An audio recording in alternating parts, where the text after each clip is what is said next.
পাকিস্তান সীমান্তে হামলা চালিয়ে সেনাদের হত্যা এবং কয়েকজন সেনাকে অপহরণের জবাবে আফগানিস্তানের বিরুদ্ধে অপারেশন গজব লিল হক শুরু করেছে দেশটি। এই অপারেশনে পাকিস্তান বিমান বাহিনী আফগানিস্তানের সেনাবাহিনীর গোলা বারুদের একটি বড় ডিপো ছাড়া কয়েক স্থানে হামলা চালিয়েছে। এতে বেশ কয়েকজন হতাহত হয়েছেন।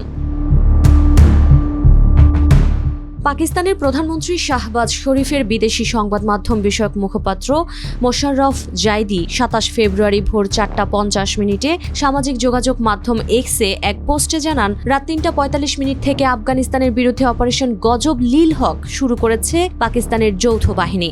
ইতোমধ্যেই রাজধানী কাবুল এবং পাকতিয়া ও কান্দাহার প্রদেশের বেশ কয়েকটি সামরিক স্থাপনাকে করা হয়েছে হামলার লক্ষ্যবস্তু।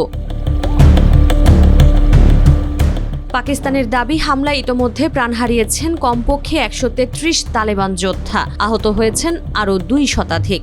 পাশাপাশি কাবুল, পাকতিয়া এবং কান্দাহারের ২৭টি ক্যাম্প ধ্বংস এবং ৯টি চৌকি দখল করেছে পাকিস্তানের সেনারা। অন্যদিকে আফগানিস্তানের তালেবান কর্তৃপক্ষ জানিয়েছে, দেশের পূর্ব ও দক্ষিণ পূর্বাঞ্চলে পাকিস্তানের সীমান্ত চৌকিগুলোতে পাল্টা হামলা চালিয়েছে তারা। তালেবান সরকারের মুখপাত্র জাবিউল্লাহ মুজাহিদ জানান, আফগান বাহিনী পাকিস্তানের ১৯টি সীমান্ত চৌকি ধ্বংস করেছে, আটক করেছে বেশ কিছু পাকিস্তানি সেনাকে। এ হামলায় ৫০ জনের বেশি পাকিস্তানি সেনা প্রাণ হারিয়েছেন বলেও দাবি করেছেন তিনি। তবে এই সংখ্যার বিষয়টি কেউ স্বাধীনভাবে নিশ্চিত করেনি।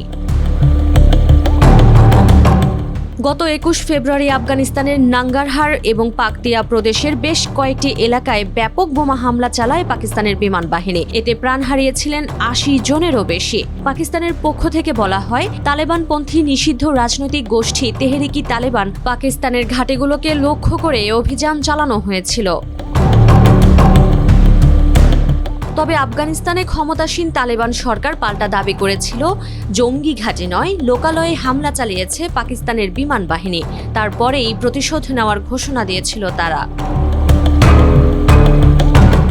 ২৬ ফেব্রুয়ারি রাতে পাকিস্তানের খাইবার পাখতুনখোয়ার আফগান সীমান্তবর্তী ডুরান্ট লাইনে অবস্থিত পাক সেনা চৌকিগুলো লক্ষ্য করে অতর্কিত হামলা চালায় তালেবান। হত্যা করে বেশ কয়েকজন সেনাকে, অপহরণ করা হয় আরও কয়েকজনকে।